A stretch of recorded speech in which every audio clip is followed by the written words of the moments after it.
Audio Jungle.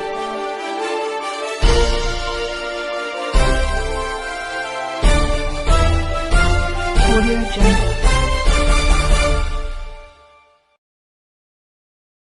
दोस्तों नमस्कार। दोस्तों, जिस तरीके से तूफानी गति से आम चुनाव संपन्न हो रहे हैं और लगभग अब ये समाप्ति की ओर है, तो आज छठे दौर का जो मतदान हो रहा है उसमें दिल्ली की 7 सीटों का विशेष महत्व है।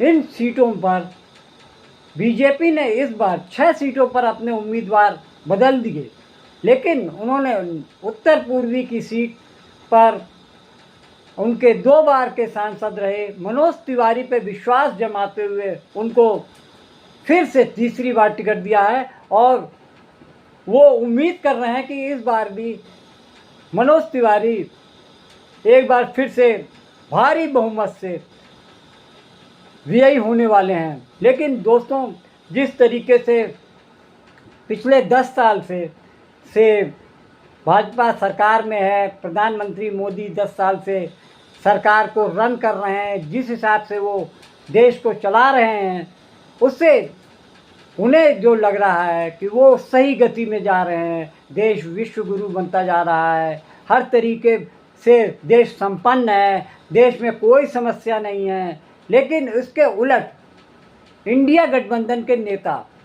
इस बात से बिल्कुल ना इत्तेफाकी रखते हैं। उनका कहना है कि देश में भुखमरी हो रही है, बेरोजगारी बढ़ रही है, आर्थिक विपन्नता होती जा रही है, विषमता नज़र आ रही है, ख़ास तौर से सांप्रदायिकता इतनी ज़्यादा भर दी गई है। इसको लेते हुए वो सरकार को हमेशा कटघरे में खड़ी करती है।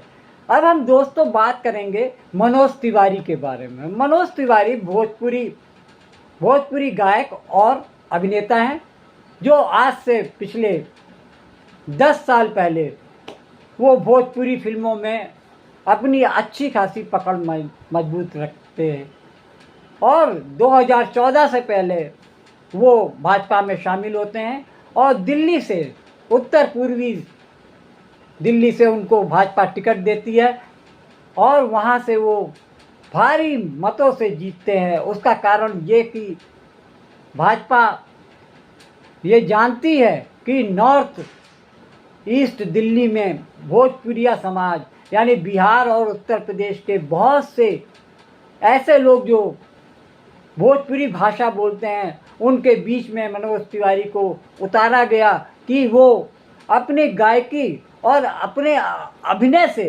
लोगों को अपनी ओर आकर्षित करेंगे, जिसमें कि वो पूरी तरीके से माहिर हैं। लेकिन 10 साल का समय बहुत होता है और मनोज तिवारी जो कि वहाँ पे पिछले 10 सालों से सांसद हैं, उन्होंने ऐसा कोई महत्वपूर्ण काम नहीं किया जो उनके भोजपुरिया समाज, भोजपुरी गानों और अभिनय को पसंद करने वालों को, उनके जीवन स्तर को ऊंचा उठाता है।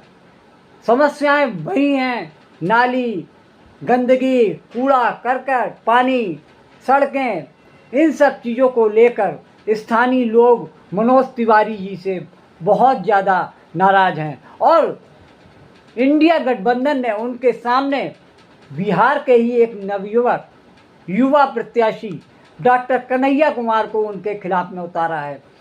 जैसे कि भोजपुरी फिल्मों और गायकों की वजह से मनोज तिवारी को बहुत ज़्यादा पॉपुलैरिटी मिलती है, वहीं पे डॉक्टर कन्हैया कुमार JNU के रेसिडेंट रह चुके हैं।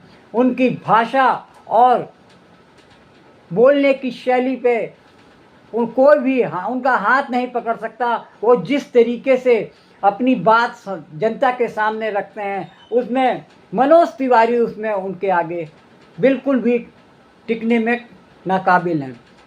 लोगों के बीच में एक संदेश जा रहा है कि पिछले 10 साल में जिस तरीके से मनोज तिवारी ने जनता की ज़रूरतों को नकारा है, जिस तरीके से उनकी उपेक्षा की है, उनके आगे अगर कन्हैया कुमार को अब हम मौका देते हैं तो शायद उनकी समस्याओं में कोई भी अंतर पड़ सकता है, कुछ भी अंतर ला सकते हैं। जैसा कि मनोज तिवारी के आगे कन्हैया कुमार अपनी भाषा शैली को लेकर न केवल यूपी, दिल्ली बल्कि पूरे देश में जाने जाते हैं। उनके भाषणों को सुनने के लिए लोग सिर्फ वहाँ पहुँचते हैं। ऐसे में उत्तर पूर्वी दिल्ली में ये साफ झलकने लगा है कि दिल्ली के 7 सीटों में सबसे जो ऐतिहासिक चुनाव होने वाले हैं वो नॉर्थ ईस्ट दिल्ली में कन्हैया कुमार और मनोज तिवारी के बीच में है। दोनों ही दलों गठबंधन ने अपने प्रत्याशी को जिताने के लिए टॉप मोस्ट नेताओं को, इंडिया गठबंधन के जो प्रत्याशी हैं कन्हैया कुमार के लिए अरविंद केजरीवाल से लेकर राहुल गांधी तक ने कन्वेंसिंग की है। उन पिछले 10 साल से नॉर्थ ईस्ट दिल्ली के जो सांसद हैं मनोज तिवारी इतने ज़्यादा ओवर कॉन्फिडेंट दिख रहे हैं। उनको लग रहा है कि इतना आसान है तीसरी बार सांसद बनना, लेकिन उनके आत्मविश्वास को देखकर लगता नहीं कि वो तीसरी बार सांसद बनने की इतनी उम्मीद रख रहे हैं। जिस तरीके से विपक्ष ने उनके खिलाफ में कन्हैया कुमार जैसा उभरता हुआ और युवा सांसद। तो 10 साल हो गया सरकार को जी, 10 साल हो गया आपको सांसद बने जी, और तीसरे कार्यकाल में इस क्षेत्र के हर घर की कीमत 3 गुना कर देंगे। पर ये तो गलत हो जाएगा ना। क्यों? मान लीजिए आपके पूर्वांचल से जो लोग आएंगे यहाँ पे वो तो कभी घर ही नहीं खरीद पाएंगे। थोड़ा इसमें कंफ्यूज हो रहा हूँ मैं शायद। सोच के बोल लीजिए। मुझे नहीं आता। मैं एक आपको बात बताऊं, इधर हाथ दीजिए। एक सवाल आया है मेरे मन में। 80 करोड़ लोगों को आप क्या करते हैं अभी? फ्री अनाज देते हैं। 25 करोड़ लोगों को आपने कहाँ निकाल लिया है? निकाल लिया है, गरीबी रेखा से बाहर कर दिया है। हाँ। मतलब आप ये कह रहे हैं कि 80, 20, 100, 105 करोड़ लोग 140 करोड़ में से गरीबी में जी रहे हैं। नहीं, मतलब 80 करोड़ लोगों को अगर अनाज दिया जा रहा है, सरकार रेगुलर अनाज दे रही है, इसका मतलब ये हुआ ना कि दिया जा रहा है उनको बीपीएल बोलते हैं, बिलो पॉवर्टी लाइन। तो बिलो पॉवर्टी लाइन का एक थोड़ा इसमें कंफ्यूज हो रहा हूं मैं शायद। सोच के बोल लीजिए। कंफ्यूजन की बात नहीं है, बड़ा सिंपल है। आप सही कह रहे हैं, बिलो पॉवर्टी लाइन ही है। अरे भाई एक रुमाल देना मनीष।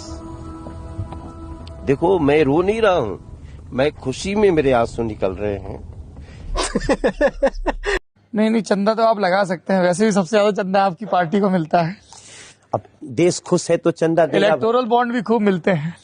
हाँ देखिए, हमने तो चंदा का बहुत नियम खत्म कर 2000 रुपए से ज्यादा कैश नहीं लेते हम लोग। हाँ, लेकिन इलेक्टोरल बॉन्ड भी लाए हैं जिसपे सुप्रीम कोर्ट और चुनाव आयोग दोनों तल्ख हैं। इलेक्टोरल बॉन्ड क्या होता है? अरे महाराज ऐसा मत करिए, आप ही की पार्टी लेके आई है। क्या है? जेटली जी लेके आए हैं, जिसमें किसी को चंदा देना हो तो उसके नाम का खुलासा नहीं होता, बैंक से वो बॉन्ड लिए जा सकते हैं, पार्टी को दिए जा सकते हैं चेक में। हाँ, चेक में, लेकिन खुलासा नहीं होता कौन दे रहा है। तो लॉ है, जो लॉ होगा उसके अनुसार। इस लॉ पे चुनाव। ये आप बार बार कह रहे हैं कि शाहीन बाग में नारे लगे कि प्रधानमंत्री और अमित शाह को गोली मारो। हाँ। ये कहाँ लगे? इसका तो कोई कुछ सामने आया नहीं। अरे हमारे पास पूरा वीडियो है, हम दिखा देते हैं। हाँ, दिखाइए। आपको हम सब दे देते हैं। हाँ। आप उसको हमारे इंटरव्यू में हाँ। चला देंगे। अगर नहीं होगा तो आप लिख दीजिएगा मनोज ने झूठ बोला। ठीक है, आप हमें शेयर करेंगे ये वीडियो, क्योंकि अभी तक ये वीडियो सामने नहीं आया। नहीं, बच्चों ने लगाया ना। अच्छा, ठीक है। बच्चों ने लगाया कि नरेंद्र मोदी को गोली से मार देंगे, अमित शाह शाहीन बाग में। अच्छा, नहीं, ये जरूर शेयर करें, बिकॉज अभी तक ये ना सामने आया है, ना बीजेपी ने उसको सामने किया है। तो आपके पास है तो शेयर करिए। कभी कभी भारतीय जनता पार्टी के नेता संविधान बदलने की भी बात करते हैं, कुछ नेता। अरे ये कहाँ जा रहे हो? कौन ले जा रहा है? अरे रुको यार, रुको। कुछ अलग रूप ले लिया गया। जाना है भाई, गाड़ी मोड़ो। अरे नीचे ध्यान से